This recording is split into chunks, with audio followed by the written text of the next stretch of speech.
What's happening, and welcome to the 24th floor. It was the talk of the American Media Days, a Tigers football player giving out team signals to an opponent.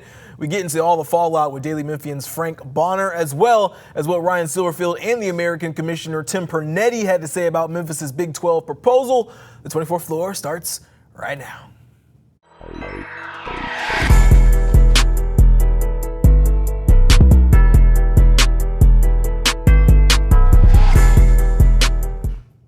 Joining me on the show today, he's the Tigers beat writer for the Daily Memphian, particularly on the football side. Frank, your trip to Charlotte was a little bit more, we'll call it interesting than we thought it was going to be, right? Yeah, that's for sure, right? You know, a little eventful there, you know, a little drama. But, you know, I will say about the trip itself, everything was in walking distance for me. Like when I pulled up into my hotel, parked my car, didn't touch it again until it was time to leave, so that was nice. Yeah, Charlotte's a beautiful city. Football season ramping up for you. I mean, you feel like you're ready, or you got to hop into training camp yourself before the Tigers training camp, or how's that? Oh, you know, no, I'll leave that to the players, right? You know, I'm looking at the rosters, making sure I got names with numbers. You know, the whole roster's new, right? So that's the mode I'm in right now. That is the beauty of the transfer portal these days. Let's jump into our big idea for the day.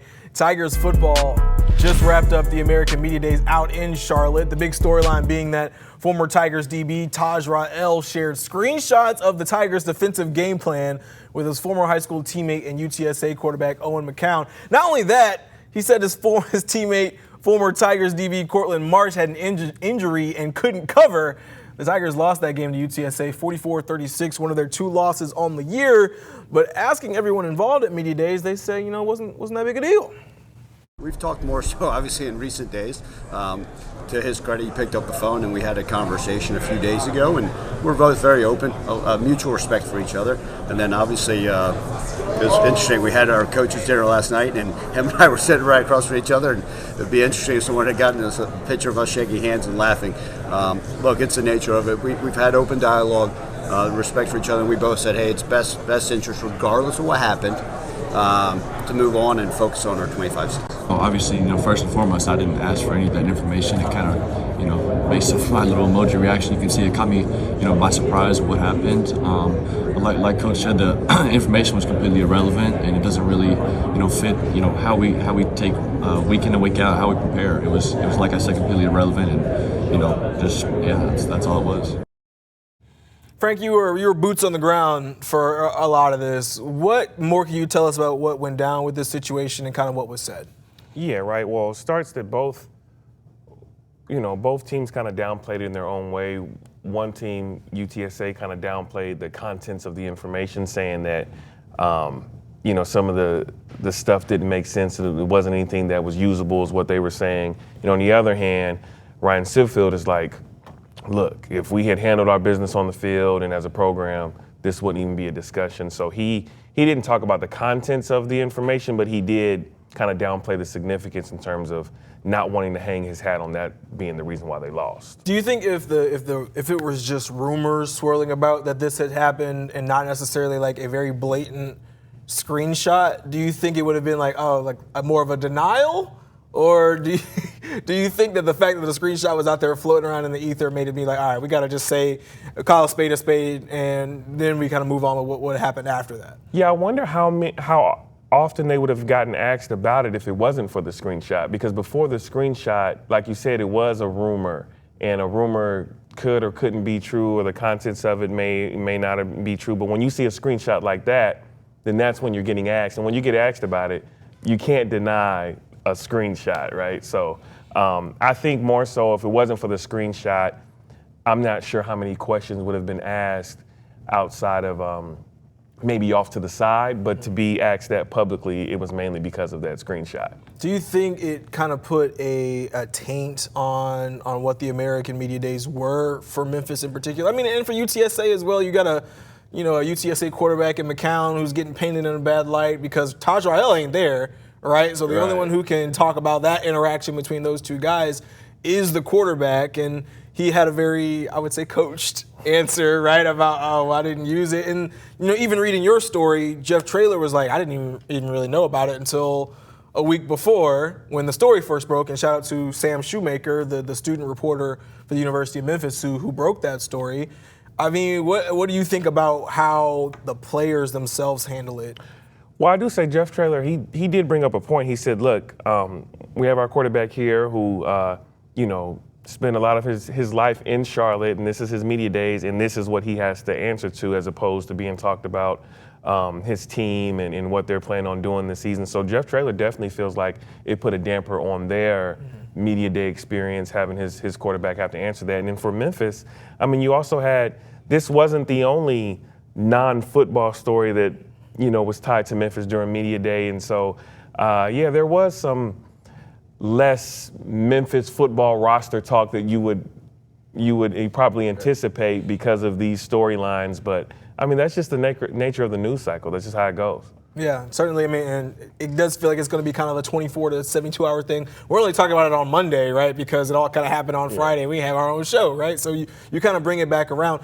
I think this is really disappointing, I think, for the Memphis football program. I think for some, and we talked about this a little bit off camera, you were saying how, you almost have kind of an excuse for losing that game, right? But then you look at the other side of it, and it's just kind of like, well, now for Ryan Silverfield, it kind of looks like, well, maybe he didn't have quite as big a handle on his players as you think he should have. And to Ryan's credit, he's kind of like, hey, man, if we were on our P's and Q's, regardless of what they had or didn't have, we would have won that game. I think this kind of says a lot just about what can happen in a locker room over the course of a year and how distracting things can be. And that season is come and gone, and now this is a distraction going into 2025, even though Taj Rael isn't necessarily there anymore. Yeah, and then to your point about, like, that game for Memphis had conference championship ramifications to it, right? If they win that game, then, and assuming that they still beat Tulane and everything, they're in the conference championship. And so, Memphis fans are looking at that, feeling a little salty because that game was huge. It wasn't a insignificant loss for Memphis and what they were trying to do that season. But to your point, Ryan's like, hey, look, we had our opportunities to do what we needed to do, and we didn't get it done. No matter what Taj Rael sent or didn't send, you had your chance to win and you didn't. And on the Rael point too, as well, he moves on. He goes to Purdue. And Purdue puts out their own statement kind of saying, like, hey, we've seen these things. They basically call it a non-issue. He also puts out his own statement kind of saying, I didn't want to attack the integrity of the game, or I didn't want to, hurt my teammates in the past. But it's kind of like, well, if that was the intention or wasn't the intention, like, why send the screenshots, Yeah, I don't know if, like you said, Purdue had already put out a statement, and it wasn't necessarily on your behalf, but it kind of worked in your favor of just like, Purdue said what they said about it. You didn't have to put out the statement you did and say that you didn't, want to harm anybody or whatever it was, where it's like, how do you do that action and not want to bring harm to a situation? What is the other reason? I think it might have been better for him to just let that Purdue statement stand on its own and just not say anything at all. Yeah, I think in this age of the transfer portal, players being in charge of their own brands, NIL and all that, it almost felt like, okay, we have to address it head on ourselves for the sake of our own brand, quote unquote, so to speak. But I think in the past, before maybe NIL had been a thing, you probably wouldn't have seen him say anything. And at the same time, like, Purdue had taken his page off of their roster sheet. So it's kind of like, okay, well, what's happening with that? You make all these kind of admin moves, and then he's still kind of playing he's only still saying, hey, I'm a member of this Purdue football team. I have a chance to move forward and do the right thing kind of from now on. I've learned from it. But at the same time, they're kind of like, okay, let's kind of make this as quiet as possible, as quiet as we can. Yeah, and honestly, like you said, the news cycle is what it is, right? This is something that happened last season. It's not like we're in the middle of that same season. Mm-hmm. It was talked about at media days. I don't anticipate it continuing to be a touch point outside of the next few days. And so, if you're Taj Rael, you just have to weather the media storm. By the time the season kicks off for Purdue, for UTSA, and for Memphis, nobody's talking about this anymore. At least that's the way I see it. Yeah, and he's going to be a reserve, right? It's not like he's a starter on that Purdue football team. So there's really no telling, how this will affect him, hurt, or help him moving forward. Certainly, I don't think it would help him moving forward, but it could, play a little bit of a part moving forward for him on that team. When we come back, we're going to talk about the other portions of Media Day, including conference realignment, what Ryan Silverfield and Tim Pernetti had to say about Memphis's Big 12 proposal. That's coming up next. On Weather Impact Alert Days, stay informed, prepared, and connected with ABC 24 and 24 Plus. Coverage that alerts you to what's coming and how it will impact you. Watch extended weather coverage on 24 Plus. The 24 Plus TV app.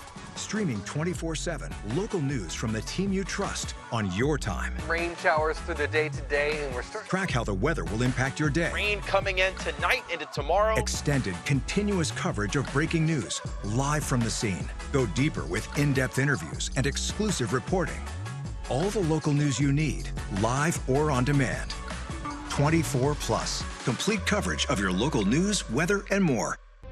Here comes our first batch of rain. Some severe thunderstorms and even several tornado warnings. I think the bigger issue is going to be the wind gusts. So you start getting some branches knocked around. You could definitely see some power outages today. Those storms could pack a punch. It's not just the thunderstorms, it's the fact that this low pressure is so strong. That's how big that storm system was. On Weather Impact Alert Days, stream extended coverage on 24 Plus. Download on your TV and watch for free.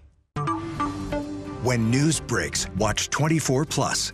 See the story as it's happening. Be on the scene faster than ever before. Live updates from the team you trust. Stream breaking news on 24 Plus. Download free on your TV now. Welcome back. The Tigers made big waves on the front of conference realignment when it was leaked last week that Memphis was willing to give up $200 million to get out of the American Conference, among other promises. $150 million in corporate sponsorships and being willing to allow themselves to be kicked out in 5 years if their worth to the Big 12 was not ultimately proven. The Big 12 turned Memphis down. At the American Media Days, Ryan Silverfield and American Commissioner Tim Pernetti were asked about the conference's proposal and their thoughts. The people of Memphis, the administration, our leadership, I give them a lot of credit, and I'm appreciative and proud of the fact that they were willing to swing and swing big. And that shows what we're all about. That's what Memphis is all about, the willingness to take chances and to bet on themselves. We've had very transparent conversations for a year about what's happening. And I understand Memphis's ambition. I think other schools have that ambition. I admire their ambition. Like, I was an athletic director years ago when I took Rutgers into the Big Ten. Your job is to do what you think is best for your school. And I also give them credit for having the guts to go after it. All right, Frank, so this was certainly a big topic of discussion earlier of last week. Seeing that big $200 million kind of felt like, okay, the Tigers administration is really putting all of their chips in, so to speak, and going to kind of see what happens with the Big 12. Ultimately, the Big 12 says no. But, I mean, what can Ryan Silverfield really say about it? I'm kind of more interested in what Pernetti had to say about it. Like, oh, the guts to go for it. It's like, but you're not going anywhere. Yeah, right. And I think it's a lot easy to admire and applaud the ambition when the big swing didn't work, because I didn't lose my member at school, right? And so if you look at that and you're like, okay, this is the proposal they put together, and the Big 12 still said no. If you're the commissioner of the American, in a way, it can almost be encouraging that, like, it takes two to tango, and right now Memphis doesn't have another conference to tango, so they're going to be in my conference at least for the foreseeable future, because it wasn't a secret that Memphis has been looking to leave for another conference. So, Pernetti knew that coming into the job, and so that wasn't news. And so I don't think that it's as frustrating as some people may think it may be for Pernetti, because it didn't work. And so he's in a good position as far as that's concerned, because as of right now, the Big 12 said they don't want you. Yeah, I mean, $200 million is certainly the price tag. You look at what SMU was able to do to get out of the ACC, or excuse me, the AAC, now the American, because they've done all this rebranding, all these acronyms and whatever else. You see what SMU did to get out of the American, go to the ACC. There's way too many letters in this. But at the same time, you would think, okay, Memphis might be kind of following that model, right, of trying to, let's throw a big number at a conference, see what they can take. And I think Memphis's branding and what they've been able to do in recent years would lend themselves to being in another conference, especially a bigger conference. And if you look at the success they've had against the Big 12, it's not like on the football or basketball front they would be getting smoked, you would think, and that ain't what happened with SMU either. Right. When you look at what that was able to do, what do you think it says about what the Big 12's perception is of Memphis right now? You know, that's a tough conversation, right? Because this isn't the first time that Memphis has tried to knock on the door in the Big 12, and the Big 12 has, said no a few times. Is it about the perception of Memphis right now, or is it about the fact that them necessarily not wanting to expand? I do think that there is something there that, for whatever reason, they don't see Memphis as valuable enough to want to let them through the door. Mm-hmm. On the other side, you do have to tip your hat off to Memphis, because Memphis is trying to do everything that they possibly can to show their worth. I mean, if you're in Memphis's shoes, what more could you have put into that proposal for them to have said yes? And so I do think that that's the discouraging part, is Memphis put everything on the table and the Big 12 still said no. You start to wonder, does the Big 12 value Memphis enough to go ahead and let them in the door? And you just don't know that. Do you see them taking that proposal to the ACC or another one of the bigger conferences? It feels like the SEC and the Big Ten and just that $200 million really wouldn't put a dent in anything for them. The ACC is a little bit more tumultuous, we'll say, with the way their conference is set up right now. I mean, I don't see why not. If you're trying to see greener pastures, give it a shot in the same way you gave the Big 12 a shot. Now, I don't know if the ACC would ultimately say yeah like they did to SMU, but if that's the package that you can put together, why not shop it around after you get a no? So I don't see why not. Yeah, it's a really interesting topic of conversation both for the Big 12 and for Memphis, and really for the American in and of itself, because you talk to Tim Pernetti and he's saying, like, hey, we are building really strong teams within our conference, and it says a lot about who we are that we're constantly getting picked at, right? Because, it was just a few years ago where they lost Cincinnati, they lost Houston, and all those other teams, UCF and what have you, because all the Big 12 found those schools to be valuable. Do you think the slate of teams or the universities that the American has right now still lends itself to that, or do you think Memphis is really the only one that could make a case to get up out of here? I mean, you may be able to argue Tulane, because you remember when some of those rumblings and stuff were coming out, Tulane's name was put in that conversation kind of paired up too, with right? Memphis in a way. But that was mainly, if you throw the Pac-12 in this, right? I still don't see it, for some people, don't see it beneficial to move your entire sports department to the Pac-12 over on that side. And so if you're the American, at least you have that. Mm-hmm. Now, I know there have been some conversations of ideas of splitting football and basketball or whatever, and all of that. But if you're the American, if the power conferences aren't opening the door for your schools right now, I think you feel pretty strong that you can hold on to them if they aren't leaving for a Power Four. For sure. We got to talk about some of the actual football storylines that came out of this. Right. There really weren't a ton because of all these extra things, especially at least on the Memphis side of things. One thing that we can point to specifically is what the quarterback competition is going to look like coming up. Brendan Lewis brought in from Nevada. He was the offensive representative for the Tigers at the American. We heard from Ryan Silverfield. He kind of said that it's going to be a true QB competition. Here's his comments on that. Well, Ryan, you brought him here. That must be mean you're naming him the starting quarterback. That's not true. Brendan knows he's in a quarterback competition, just like every single position on our roster. But Brendan is a 35-game starter in college football. Ultimately, has an extreme talent, and we know what he's capable of. And if he is a starter, so be it. It's our job to put him in the right position to have success. But we do have a quarterback competition. Frank, how much you buying stock in there being an actual QB competition right now?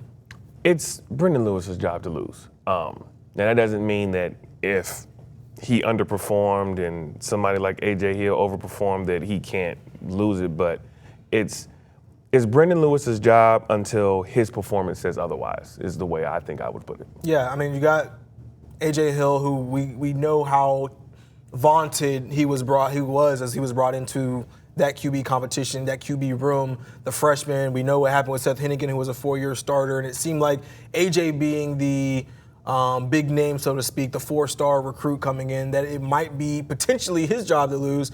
But in the context of just the way Memphis's momentum is right now, it feels like you almost can't have a false step. Would you agree with that? I mean, that's why you bring in a Brendan Lewis who has as much starting experience as he does? Yeah, like you don't go get a player who has 35 career starts and not plan on starting him. Mm-hmm. And so you went and grabbed him trying to make him be your bridge, your gap quarterback or whatever you want to call it for an A.J. Hill for when he's ready next season.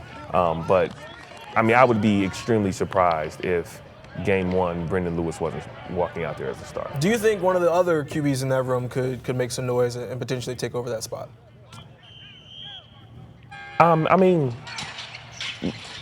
I don't want to say no, but because of the experience, to me, I think it's a long shot. But you do have, I mean, A.J. Hill, he is talented, right? Like he was a 4-star recruit, but you don't want to throw a true freshman out there to the fire too early if you don't have to, and Memphis doesn't have to. I know Arrington Maiden, a lot of people talked about what he did during the spring game and everything, and so, you know. It was impressive. Yeah, He's right. the only one threw a couple tutties. Yeah, right, and so he's a redshirt freshman. So, you know, talking to Cramsey and Silverfield, they like what they have in that quarterback room, but like I said before, you've got a guy who started 35 games and you're in a win-now situation every single season.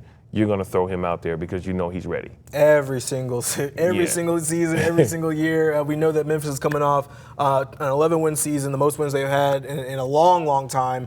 And, of course, they've gone back-to-back with double-digit wins. Frank, when are they getting into training camp? That's going to be coming up here soon. And, you know, what can we expect from you here in the next week or two? Yeah, right. July 30th, so that's just in a couple of days. And so I'll have a preseason camp preview coming out and just talking about the main storylines of the quarterback and the new roster and the positions and all that. And then obviously through fall camp, I'll have some feature stories and profiles to help Memphis fans kind of get to know some of these new names and new faces and put some personalities with the numbers. All right, so Frank Bonner, the Tigers beat writer on the football side for the Daily Memphian. Make sure you are keeping up with him and his writings because he's going to keep you informed about everything Tigers football. Coming up, tragedy over the weekend. We'll tell you how a 16-year-old MSCS football player has passed away and what his family's doing now to recover. The weather affects us every day, but some days are more impactful than others. In Memphis, we get it all. From heat waves, severe storms, snow, and ice. As a meteorologist, it's my job to keep you safe on those impactful days. Don't get caught off guard and know what to expect with ABC 24 Weather Impact Days. The 24 Plus app. Watch us live and continue with us on 24 Plus. And get extended coverage of weather and breaking news. The 24 Plus app. ABC 24 is making your voice heard. This city is filthy, it's crime infested, and somebody need to do something about it. Listening to your concerns. We could have such a great city if we really just put the time and energy into it and come up with solutions. And getting results for you. We appreciate 24 for coming out. Getting the issues taken care of. When you put it on ABC 24, somebody gonna listen. ABC 24, seeking solutions for you. I just love working on this morning show. We really are like one big family. Myself, Yvonne, Ruben. You're probably gonna like what you see and what you hear. And you're gonna leave being informed and having a little bit of fun at the same time. ABC 24 News this morning. The news never stops, so we're taking you beyond the broadcast with ABC 24 Plus. Continuing coverage of the issues that matter to you. We need to get something done. More interviews and stories that dig deeper. The Lord has a plan, is all I know. We'll take you beyond the scores and highlights for local sports coverage you can't find anywhere else. Plus, on-demand forecasts to keep you weather aware. ABC 24 News right now on ABC 24 Plus. Morant and Kool-Aid announced a collaboration on his Ja 2s, the Ja 2 Kool-Aid colorway, also known as the Mixed Berries colorway. Morant gifted pairs of that colorway to the Jet Academy at the Nike EYBL AAU tournament at the Memphis Sports and Events Center this weekend. But they are not the only ones. Drew Hill was also gifted a pair of Ja 2 Mixed Berries. This is by far the best promotional item that has ever been sent. Go ahead and bring him out. Let's bring him out. Let's see what we. So first of all, in the top, we gotta appreciate the oh yeah. Oh here. yeah. And I also want to say to Kool-Aid, by the way, I hadn't drank Kool-Aid in like 15 years. After these showed up, I went. They put some packets in here. Packs? Yeah, I went and made Kool-Aid, and it was just as delicious as it was when I was younger. You obviously are a Melrose alum yourself. What would you say about the talent from the track side of things that can come out of Memphis? We talk so much about the basketball talent that comes out of this town, but from a track perspective, what do you see as you do this year after year? Actually, we have 2 gold medalists out of Melrose. My teammate Sheila Eccles was the one that gave FloJo. Memphians are mourning the loss of a 16-year-old who's died weeks after suffering a heat stroke at football practice. His family says the Bolton High School student was full of life, laughter, and promise. Joshua Henderson passed away on Sunday. His family says because of complications from organ failure caused by severe heat stroke. Memphis Shelby County Schools released a statement calling him an exceptional athlete, dedicated scholar, and a source of light and joy. They added that the district added that grief counselors will be available at Bolton High School this week for any student or staff member who needs them. His family originally created a GoFundMe to cover his medical expenses, but it will now go toward his funeral costs. We have a link to the GoFundMe page on our website. Just find the story on abc24.com. Well, we're chomping at the bit for football season, but we've always got some time for Grizzlies news. The team announced their preseason schedule for this coming October. They'll start with 3 home games beginning October 6th with the Pistons, Hawks, and Celtics, and then they'll hit the road for 2 games in Charlotte and the preseason finale in Miami. Tough end to the weekend for the Memphis Redbirds. Already got the series win, but the Gwinnett Stripers finishing strong. That's Eddie's Leonard with a 3 RBI double, puts the Stripers up 5-1. And then Leonard decides he's not done. Smacks one ball to the left center field. That'll bring in 2 to home base. Leonard with a 5 RBI day. Stripers win this battle 10-1, but the Redbirds win the series war 4-2. Coming up, we head overseas for the latest stop on the Ja Morant Make 'Em Watch tour. You don't want to miss this one. We'll be back. On Weather Impact Alert Days, stay informed, prepared, and connected with ABC 24 and 24+. Coverage that alerts you to what's coming and how it will impact you. Watch extended weather coverage on 24+. The 24+ TV app.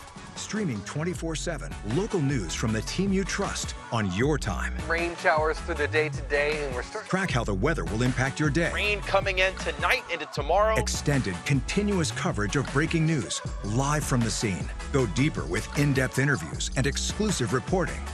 All the local news you need, live or on demand. 24+, complete coverage of your local news, weather, and more. Here comes our first batch of rain. Some severe thunderstorms and even several tornado warnings. I think the bigger issue is going to be the wind gusts. So you start getting some branches knocked around. You could definitely see some power outages today. The storms could pack a punch. It's not just the thunderstorms, it's the fact that this low pressure is so strong. That's how big that storm system was. On Weather Impact Alert Days, stream extended coverage on 24+. Download on your TV and watch for free. When news breaks, watch 24+. See the story as it's happening. Be on the scene, faster than ever before. Live updates from the team you trust. Stream breaking news on 24+. Download free on your TV now.